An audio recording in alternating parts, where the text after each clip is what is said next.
स्वागत है आप लोगों का GDSS स्टडी सेंटर में। आज मैं आप लोगों को अपवर्तन चैप्टर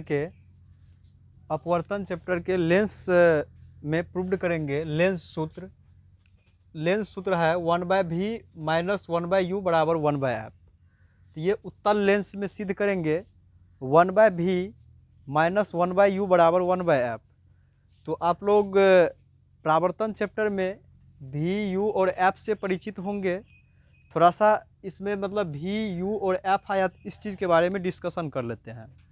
तो इसमें v जो है, v प्रतिबिंब दूरी है, u जो है वस्तु दूरी है और f फोकस दूरी है। तो देखिए मतलब प्रतिबिंब दूरी, वस्तु दूरी और फोकस दूरी के बीच में एक रिलेशन स्थापित करना है। जो रिलेशन को स्थापित करने के लिए ज्यामितीय फिगर होता है, जिस ज्यामितीय फिगर के बारे में आप लोगों को अच्छे से क्लियर करना है। तो देखिए ज्यामितीय फिगर क्या है। तो ज्यामितीय फिगर है एक उत्तल लेंस है, मतलब ज्यामितीय फिगर है एक उत्तल लेंस है और इस उत्तल लेंस में एक वस्तु को रख करके हम इस उत्तल लेंस में प्रतिबिंब बनाएंगे। इस उत्तल लेंस के सामने में एक वस्तु को रखेंगे और वस्तु को रख करके प्रतिबिंब बनाएंगे। तो सबसे पहले उत्तल लेंस में जो प्रॉपर्टी है इस चीज़ के बारे में थोड़ा सा जान लेते हैं। उत्तल लेंस किसको कहते हैं? तो वैसा लेंस जिसका किनारे का भाग पतला हो और बीच का भाग मोटा हो, उसको उत्तल लेंस कहते हैं। तो देखिए इसका किनारे का भाग चूँकि पतला है और बीच का भाग मोटा है, इसीलिए इस लेंस का नाम रह गया उत्तल लेंस। अब देखिए उत्तल लेंस में ये Mn जो है, ये हो गया आपका इस लेंस का द्वारक। इस लेंस का क्या हो गया? तो ये इस लेंस का हो गया ये Mn द्वारक हो गया। तो अब देखिए वही लिखे, माना कि एक उत्तल लेंस है जिसका द्वारक Mn है और O जो है इसका प्रकाशीय केंद्र है। तो वही लिखे प्रकाशीय केंद्र O, फोकस क्रमशः F1 एवं F2 है। चूँकि आपको पता है कि लेंस में जो है दो अपवर्तक पृष्ठ होता है, तो दो अपवर्तक पृष्ठ होता है, इसीलिए उसका दो वक्रता केंद्र होगा और दो फोकस होगा। तो इसीलिए पहला अपवर्तक सतह को F1 बोल दिए और दूसरा अपवर्तक सतह को F2 बोल दिए। तो अब देखिए ये हो गया आपका F1 और ये हो गया आपका F2। तो यही लिखे। इसके बाद वक्रता केंद्र C1 एवं C2 है। ये पहला वक्रता केंद्र है तो C1 मान लिए और ये दूसरा वक्रता केंद्र है तो इसको C2 मान लिए। अब देखिए इसके बाद AB एक वस्तु है, तो ध्यान से समझिए। AB जो है, AB एक वस्तु है जो प्रधान अक्ष पर अनंत एवं वक्रता केंद्र के बीच स्थित है। AB एक वस्तु है जो प्रधान अक्ष पर अनंत एवं वक्रता केंद्र के बीच स्थित कर दिए। अब देखिए इस वस्तु का प्रतिबिंब बनाना है हमको इस लेंस में। तो इस वस्तु का प्रतिबिंब बनाने के लिए लेंस में वस्तु से कम आपको 2 किरण गुजारना होगा। तो मान के चलिए एक जो है मुख्य अक्ष के समांतर जाने वाली प्रकाश किरण है, जो लेंस के द्वारा यहाँ से अपवर्तित होकर लेंस से अपवर्तित होकर फोकस से गुजर गई। तो लेंस से अपवर्तित होकर फोकस से गुजरती है। और दूसरा नियम है उत्तल लेंस में, मतलब मान के चलिए वस्तु से निकलने वाली एक ले लेते हैं प्रकाशीय केंद्र से गुजरने वाली प्रकाश किरण। तो वस्तु से निकलने वाली प्रकाशीय केंद्र से गुजरने वाली प्रकाश किरण लेंस को सीधे आर पार कर जाती है। तो दोनों अपवर्तित किरण जहां एक दूसरे को काटेगी वही बनता है उसका प्रतिबिंब। तो देखिए दोनों अपवर्तित किरण, ये भी एक अपवर्तित किरण हुआ और ये भी एक अपवर्तित किरण हुआ। दोनों अपवर्तित किरण इस पॉइंट पर काट रही है H पॉइंट पर, तो इसीलिए यही बना इसका प्रतिबिंब HI। यहाँ से जैसे ही हम इस प्रधान अक्ष पर एक रेखा खड़ा किए तो क्या हुआ, ये आपका बन गया यहाँ पर जो मतलब जैसे रेखा I प्रधान अक्ष पर, तो उसको मान लिए I पॉइंट, तो HI बन गया आपका प्रतिबिंब। तो देखिए यहाँ पर जो है सो AB वस्तु का प्रतिबिंब बन करके रेडी है HI। तो वस्तु को लिए हैं तो क्या लिए हैं AB, एक वस्तु है जो अनंत एवं C1 के बीच स्थित है, ठीक है, जिसका प्रतिबिंब HiF2 एवं C2 के बीच बनता है। देखिए, जिसका प्रतिबिंब Hi जो है C2 एवं F2 के बीच बनता है। तो अब हमको जो है तो सिद्ध करना है, तो सिद्ध करना है 1/v माइनस 1/u बराबर 1/f। तो अब देखिए, इसमें v, u और f है, तो फिगर में हम समझ लेते हैं कहाँ है v, कहाँ है u और कहाँ है f। तो आपको जो है रिलेशन लाने में आसान रहेगा। तो v और f समझ लीजिए। v चूंकि प्रतिबिंब दूरी है, तो प्रतिबिंब दूरी प्रकाशीय, देखिए प्रकाशीय केंद्र से इसमें जो भी दूरी लेंगे वह प्रकाशीय केंद्र से लेंगे। तो प्रकाशीय केंद्र से प्रतिबिंब तक का जो दूरी होगा उसी को बोलेंगे प्रतिबिंब दूरी। तो प्रतिबिंब, प्रकाशीय केंद्र से प्रतिबिंब तक का दूरी, यहाँ तक का जो दूरी होगा उसको भी बोल देंगे। इसके बाद आया आपको u। तो u क्या है, तो u वस्तु दूरी है। तो मतलब जो है सो इस फिगर में वस्तु से प्रकाशीय केंद्र तक का जो दूरी होगा उसी को बोलेंगे वस्तु दूरी। तो ये हो गया आपका फिगर में u। अब देखिए, इसके बाद f क्या है, तो f जो है फोकस दूरी है। तो प्रकाशीय केंद्र से फोकस तक का जो दूरी होगा उसी को फोकस दूरी बोलेंगे, जिसको f द्वारा रिप्रेजेंट करते हैं। तो अब देखिए, तो f, u और v को लिख लिए। अब देखिए, इसमें क्या करना है, हमको रिलेशन लाना है। तो इसमें रिलेशन लाने के लिए कुछ ज्यामितीय रूल लगता है। जो ज्यामितीय रूल में आप लोग समरूप मैथ में पढ़े होंगे, मैथमेटिक्स चैप्टर में ज्यामिति में मैथमेटिक्स का मतलब ज्यामिति चैप्टर में आप लोग समरूप के बारे में पढ़े होंगे, समरूप का कॉन्सेप्ट पढ़े होंगे। उसी समरूप का कॉन्सेप्ट लगा करके इसमें हम रिलेशन लाएंगे। उसी समरूप का कॉन्सेप्ट लगा करके क्या कहते हैं, वस्तु दूरी, प्रतिबिंब दूरी और फोकस दूरी के बीच में रिलेशन लाएंगे। तो देखिए, समरूप करने के लिए दो आकृति को समरूप करने के लिए कम से कम उसमें दो चीज़ बराबर होना चाहिए। तो सबसे पहले आपको जो दो आकृति को समरूप करना है या जो दो त्रिभुज को समरूप करना है, पहले आप उसका प्रमाण में नाम लिख लीजिए। अब नाम लिखने के बाद देखिए उसमें क्या बराबर दिया हुआ है और क्या हमको दिमाग लगा करके बराबर करना पड़ेगा। तो देखिए, इसमें देखते हैं, नाम लिखते हैं। तो नाम लिखिए। देखिए, एक त्रिभुज है, एक त्रिभुज देखिए BAO, एक त्रिभुज है BAO और एक त्रिभुज है आपका HIO। ये दोनों त्रिभुज को आप सबसे पहले समरूप कीजिए। सबसे पहले आप ये दोनों त्रिभुज को समरूप कीजिए। BAO ये त्रिभुज आया इसके द्वारा। इसके बाद HIO ये त्रिभुज आया इसके द्वारा। ये बड़ा वाला दोनों त्रिभुज को आप समरूप कीजिए। ये बड़ा वाला त्रिभुज को समरूप करने के लिए इसका एडमिशन कीजिए। तो त्रिभुज नाम लिखिए, जैसे बोले अभी BAO तथा त्रिभुज ले लेंगे HIO तथा त्रिभुज HIO में अब देखिए ध्यान से देखिए। तो दो त्रिभुज को समरूप करने के लिए उसमें कम से कम दो चीज़ बराबर करना पड़ेगा। तो दो चीज़ बराबर कैसे होगा, देखिए क्या दिया हुआ है फिगर में। तो देखिए, एंगल ए का मान जो है, एंगल ए का मान आपका 90 डिग्री है और एंगल आई का भी मान 90 डिग्री है। तो लिख सकते हैं हम एंगल ए का मान एंगल आई के बराबर। तो एंगल ए का मान एंगल आई के बराबर लिख सकते हैं, बराबर 90 डिग्री। तो एंगल ए को इंडिकेट करके लिखिए। तो इसको दर्शा करके लिखिएगा। तो एंगल BAO लिख दीजिए। इस प्रकार से चलेंगे ताकि जो एंगल को हमको दिखाना होता है उसको बीच में लाना है।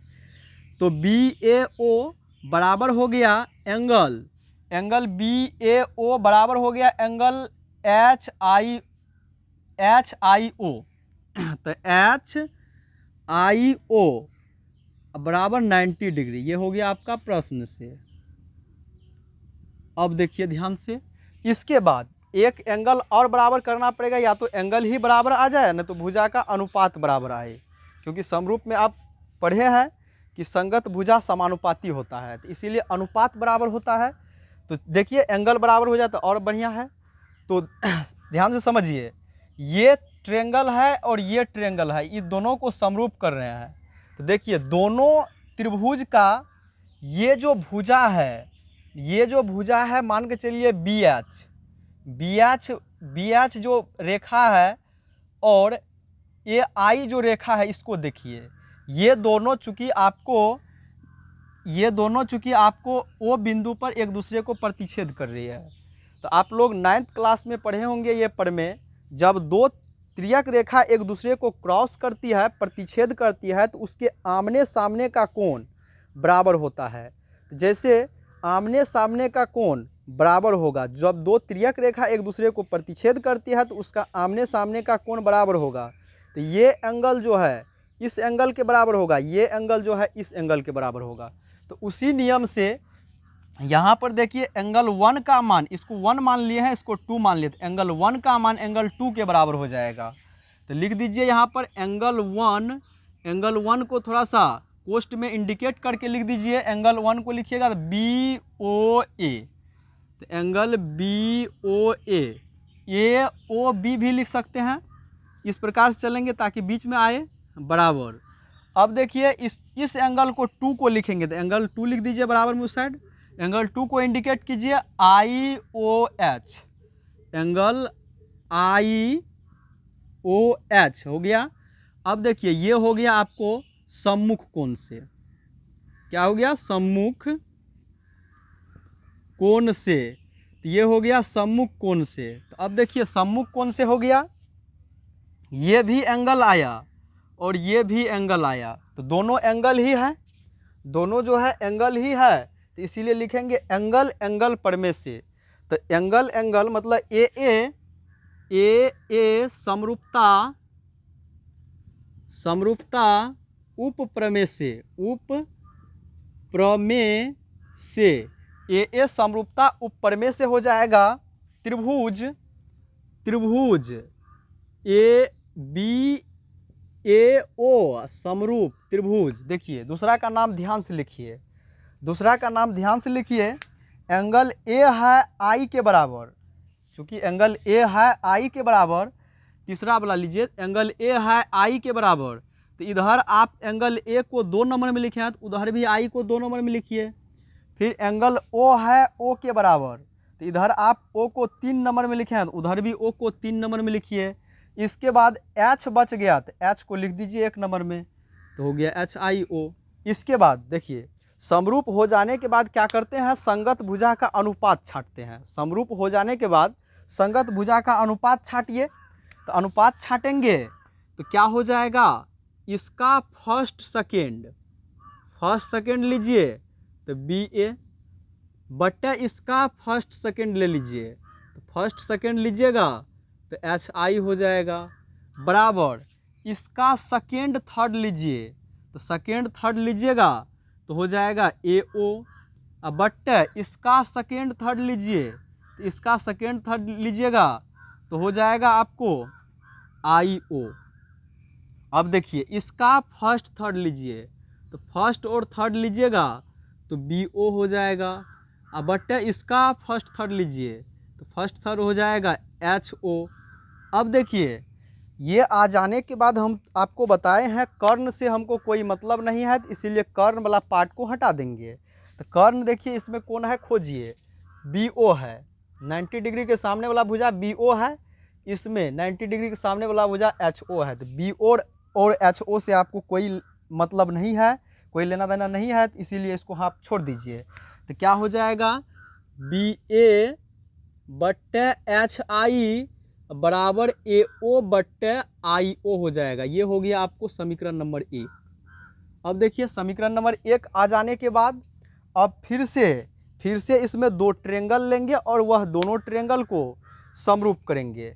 तो देखिए 2 ट्रायंगल लेते हैं और वह दोनों ट्रायंगल को फिर से समरूप करेंगे। तो ध्यान से समझिए 2 ट्रायंगल, अब जो आगे लेने वाला ट्रायंगल है वह 2 ट्रायंगल कौन है, उसका नाम आप फिगर से ध्यान से लिखिए यहाँ पर। तो पहले नाम लिखिए फिगर में। चलिए 2 ट्रायंगल जो लेंगे उस ट्रायंगल का नाम क्या होगा वह लिखते हैं। तो तो देखिए एक ट्रायंगल है आपको COF, COF और इसके बाद HIF। तो लिखिए यहाँ पर ट्रायंगल त्रिभुज COF तथा त्रिभुज HIF में देखिए COF और HIF ट्रायंगल में देखिए यहाँ पर भी 90 डिग्री का कोण बनेगा, क्योंकि पूरा ये सीधा है और यहाँ पर भी ये प्रतिबिंब सीधा है, 90 डिग्री का कोण बनेगा। तो ये 90 डिग्री का एंगल, ये 90 डिग्री के एंगल के बराबर होगा। तो इसीलिए लिखेंगे एंगल COF। यहाँ पर 2 लगा है, 2 लगा भी दीजिएगा तो कोई फर्क नहीं पड़ेगा। चलो चलिए 2 को हटा करके हम F ही लिख दिए, कोई दिक्कत नहीं है, बराबर। अब देखिए H मतलब इसका जो एंगल लेंगे तो इसका एंगल लेंगे, तो इसमें एंगल को ध्यान से लिखिए HIF। तो एंगल HIF ठीक है, बराबर 90 डिग्री ले लीजिए। अब देखिए एगो एंगल तो बराबर हो गया, ये प्रश्न से हो गया, प्रश्न से लिख दीजिए।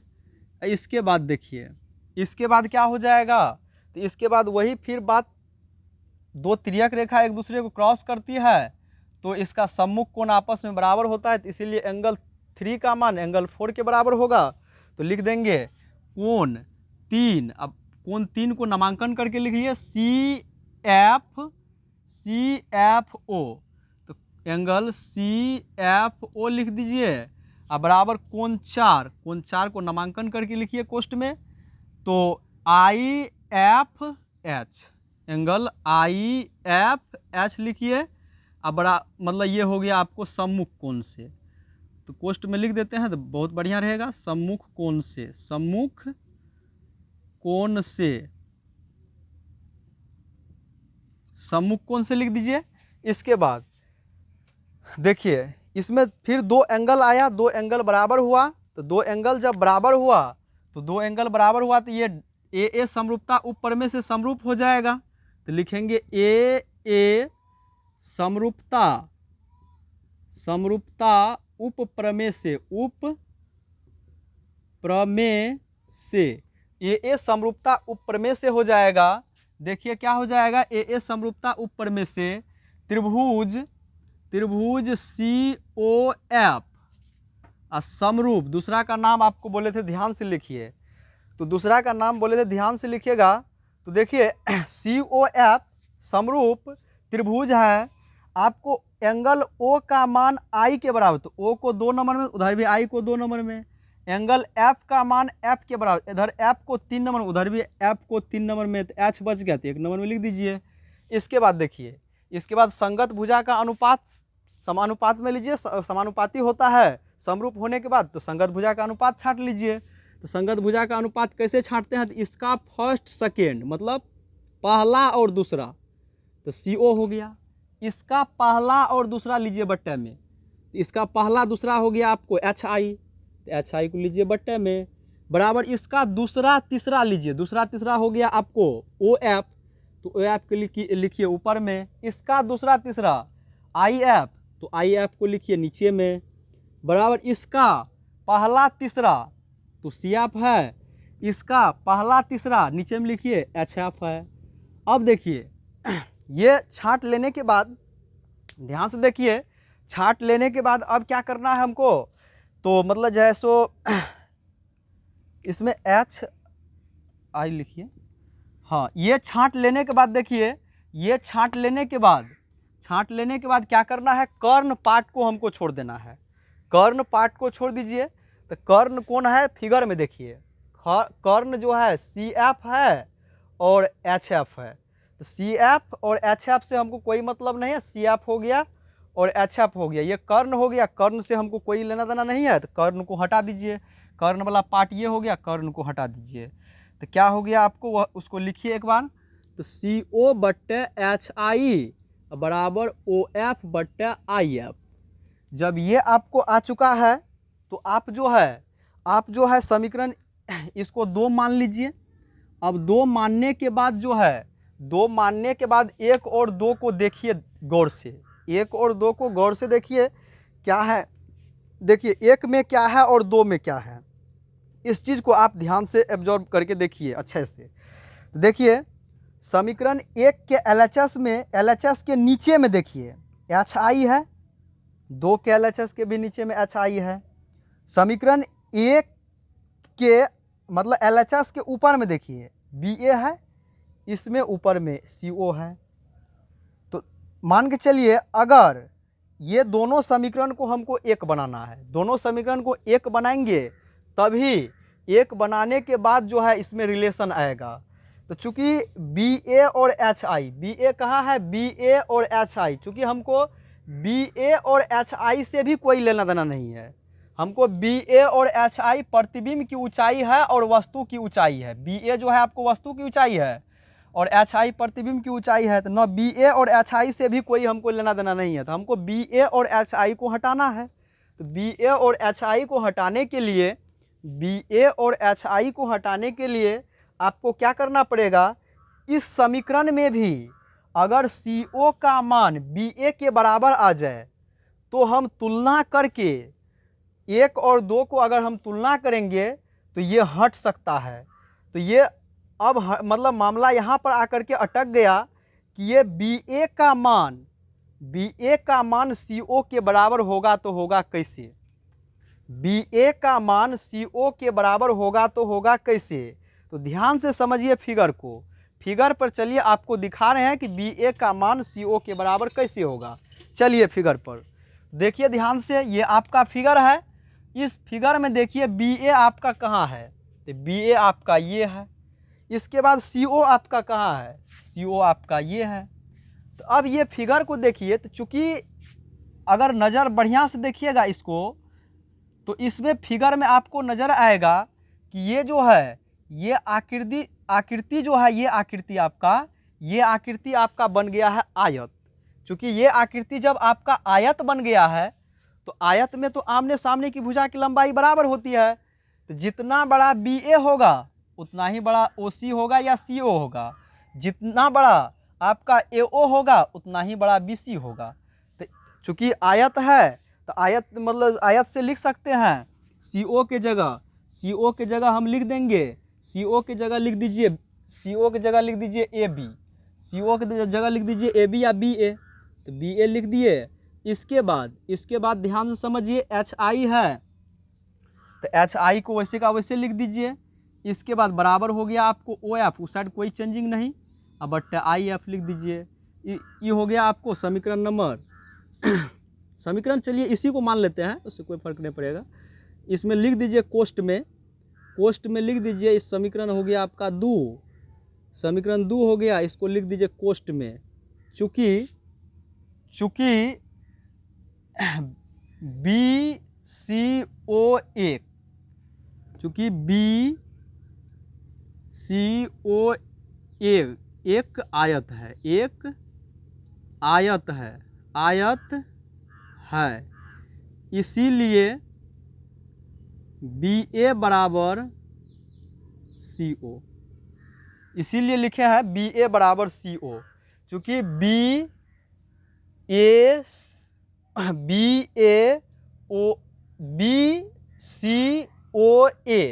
एक आयत है, इसीलिए BA बराबर लिख दिए CO। तो अब देखिए ये समीकरण आपका 2 आ गया, यह 1 आ गया, तो यह 2 आ गया और ये 1 आ गया। तो अब देखिए 2 और 1 में देखिए, 1 और 2 के LHS को देखिए, तो LHS में इसमें जो चीज़ है वही चीज़ इसके LHS में है। तो अब तो इसको तुलना करने में कोई परेशानी नहीं है। अब इसको तुलना करके क्या करेंगे, इसको हटा देंगे। तो आप लोग पहले इतना दूर का स्क्रीनशॉट ले लीजिए। आइए, समीकरण 1 आपका इतना आ गया था, समीकरण 2 आपका इतना आ गया था। अब देखिए इसको तुलना कर रहे हैं, तो इसको तुलना जब करेंगे तो समीकरण 1 के LHS में भी यही है, समीकरण 2 के LHS में भी यही है। तो लिखेंगे हम समीकरण 1 तथा 2 से, 1 तथा 2 से देखिए क्या हो जाएगा। तो जो चीज़ बराबर है वह हट जाएगा, जो बराबर नहीं है वह बराबर हो जाएगा। तो बी ए बट्टे एच आई, बी ए बट्टे एच आई सेम ही है, ये यहाँ से हट जाएगा, आ जाएगा आपको ए ओ बट्टे आई ओ बराबर ओ एफ बट्टे आई एफ। अब देखिए इसके बाद ये आ जाने के बाद अब देखिए क्या करेंगे, तो देखेंगे इसमें ये सब डिस्टेंस जो है, ये जो है सब डिस्टेंस प्रधान अक्ष पर आया है कि नहीं आया है। तो देखिए ए ओ खोजिए प्रधान अक्ष पर, तो ए ओ है प्रधान अक्ष पर, ठीक है। इसके बाद आई ओ खोजिए, आई ओ ठीक है प्रधान अक्ष पर है।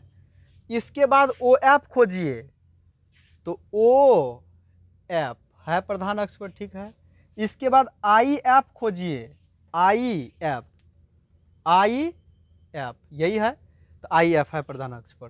तो देखिए सभी डिस्टेंस आपको प्रधान अक्ष पर मिल गया। अगर आपको सभी डिस्टेंस प्रधान अक्ष पर मिल गया तो आप जो है देखिए कि सब डिस्टेंस जो है प्रकाशीय केंद्र से टूटा हुआ है कि नहीं है। अगर प्रकाशीय केंद्र से टूटा हुआ नहीं है तो उसको आप सबसे पहले प्रकाशीय केंद्र से तोड़ दीजिए। देखिए जो टूटा हुआ वह ठीक है, जो नहीं है उसको तोड़ दीजिए। ए ओ, चूंकि ए में ओ लगा हुआ है वो तो प्रकाशीय केंद्र है, ऑटोमेटिक है टूटा हुआ है। आई ओ, आई में ओ लगा हुआ है, प्रकाशीय केंद्र से है टूटा हुआ। ओ एफ, एफ में ओ लगा हुआ है, ये टूटा हुआ है। आई एफ, तो आई एफ जो है आपका प्रधान मतलब प्रकाशीय केंद्र से टूटा हुआ नहीं है, तो इसीलिए आई एफ को आपको प्रकाशीय केंद्र से तोड़ना पड़ेगा। तो तोड़िए, तोड़िएगा तो जो चीज़ टूटा हुआ उसको वैसे का वैसे लिखिए। तो लिखिए ए ओ बट्टे आई ओ, सीधा सा बात, जिसमें ओ लगा हुआ है ना उसको वैसे का वैसे लिख दीजिए, और जिसमें नहीं लगा हुआ उसको उसमें लगाने का कोशिश कीजिए। तो देखिए नियम के अनुसार, हाँ, तो ए ओ बट्टे आई ओ बराबर हो गया आपको ओ एफ, अब बट्टे आई एफ है तो आई एफ को चेंज करेंगे। आई एफ को देखिए आप क्या लिख सकते हैं, आई एफ को लिख सकते हैं O I minus O F.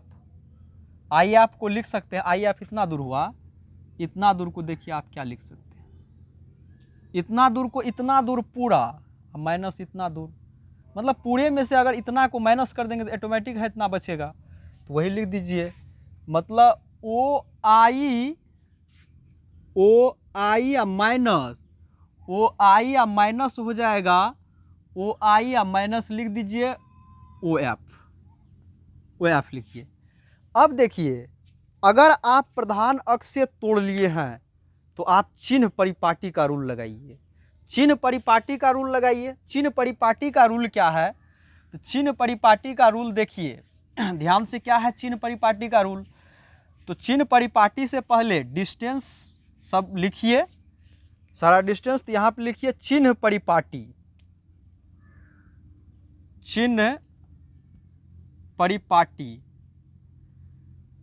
परिपाटी से, चिन्ह परिपाटी ध्यान से समझिए, ए ओ है तो ए ओ आपका हो गया, ए ओ आपका हो गया वस्तु दूरी। वस्तु दूरी चूंकि ये आप ओरिजिन पॉइंट मान लेंगे तो मूल बिंदु से बाईं ओर है, तो इधर जो भी डिस्टेंस लिया जाता है वह निगेटिव होता है, तो इसीलिए u का मान जो है ए ओ का मान, ए ओ बराबर हो जाएगा माइनस यू। अब देखिए इसके बाद ओ आई है, तो ओ आई आपका, ओ आई देखिए ओ आई क्या है, तो ओ आई आपका प्रतिबिंब दूरी है, प्रकाशीय केंद्र से प्रतिबिंब तक का दूरी, प्रतिबिंब दूरी यानी कि भी है।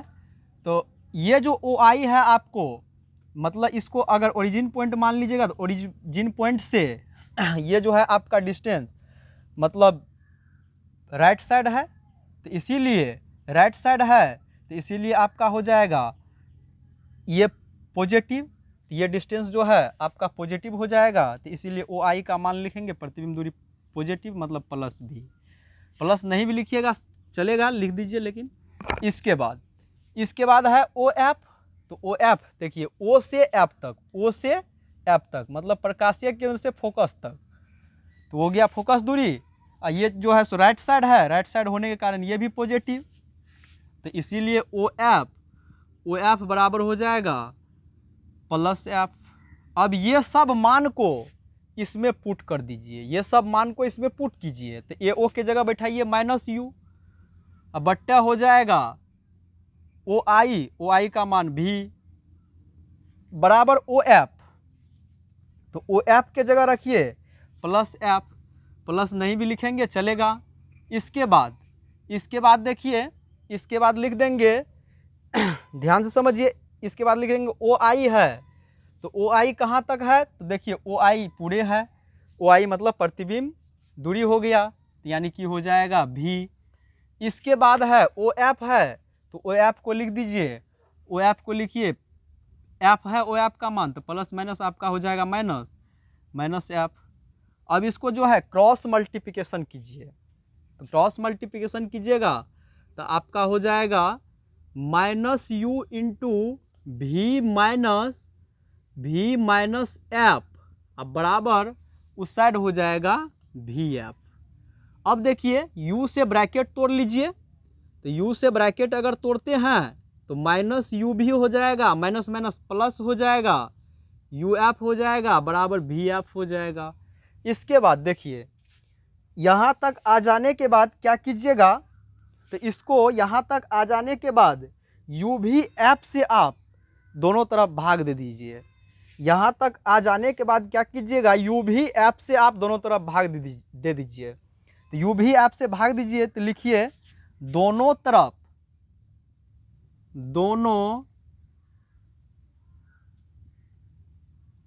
जाएगा। देखिए क्या होगा, यू भी अब बट्टे यू भी एफ।